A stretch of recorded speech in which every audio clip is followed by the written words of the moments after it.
Hey, thanks so much for tuning into my channel. Today, we're going to talk a little bit about how to incorporate elements of SAMR and TPACK, which is a couple of constructs, frameworks, if you will, on how to incorporate more technology into a traditional style lesson. And we're going to get started right away with a folder that I've created in my Google Drive. And I've got a couple of worksheets that I've got thumbnail images of lessons from a book called The War That Saved My Life. It's a story, a young reader's story about life in World War II. It's a historical fiction.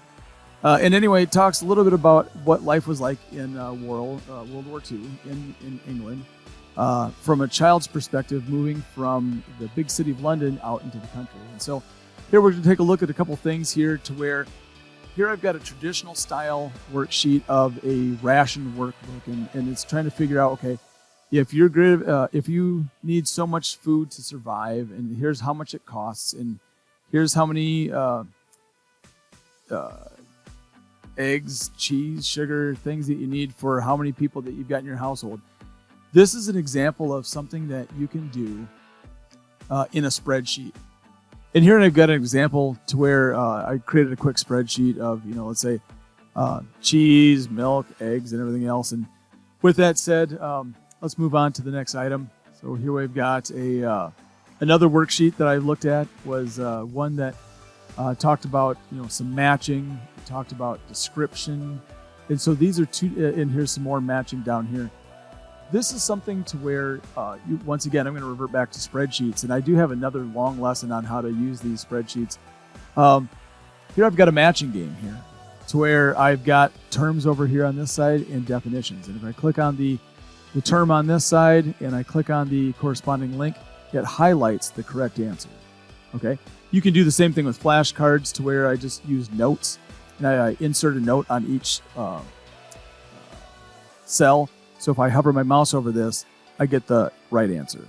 Super easy. I love doing that, and it's easy for kids to create. Now, going back to this worksheet, it describes what life was like for Ada while she was in Europe, in London particularly, at home. Well, I can tell you, World War II, getting bombed a lot, it was war-torn. And so there was a lot of rubble in the streets, perhaps, where she was at.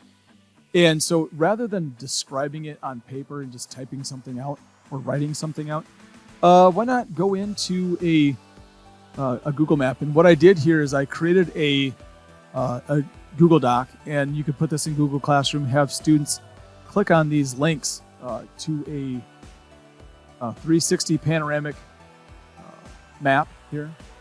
And this is in Google Maps. This is something that can be easily accessed in a Google Chromebook. And so here I can see this war-torn area of Aleppo, Syria. And you can see riddled with bullet holes and rubble on the streets everywhere.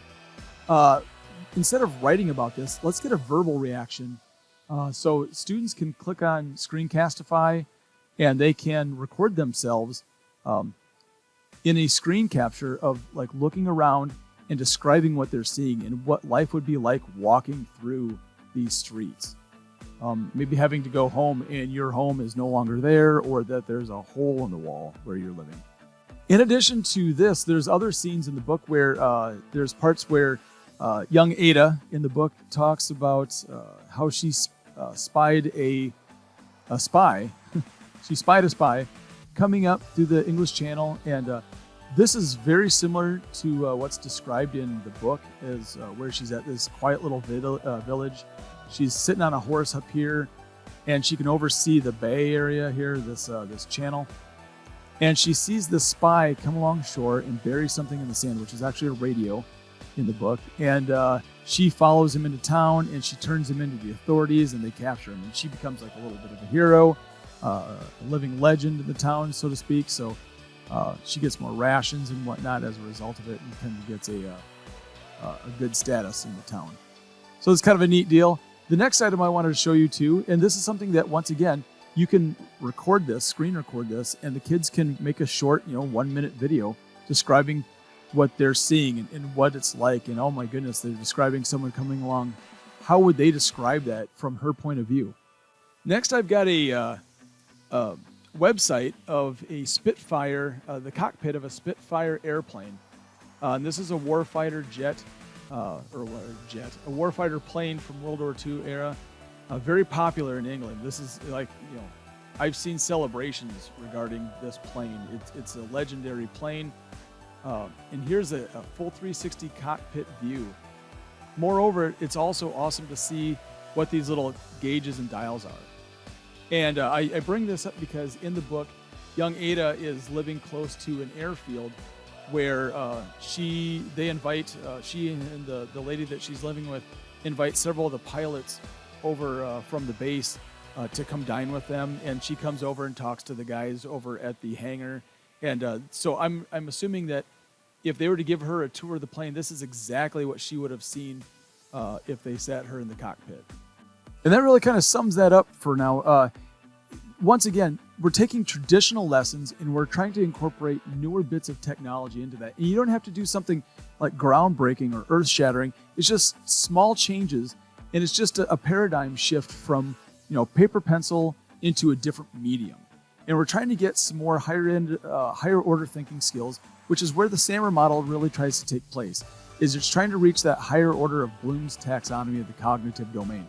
And so with that said, thanks so much for tuning in. If you have any other further questions on this, give me a shout out or reach out to me, and I'd be happy to work with you on how incorporating new technology into your lessons. So have a great rest of the day. If you like this, make sure you hit the thumbs up down below. Make sure you hit the subscribe button and hit the notification bell. That way when new content's pushed out, you will be the first to know. Have a great rest of the day, and thanks for watching.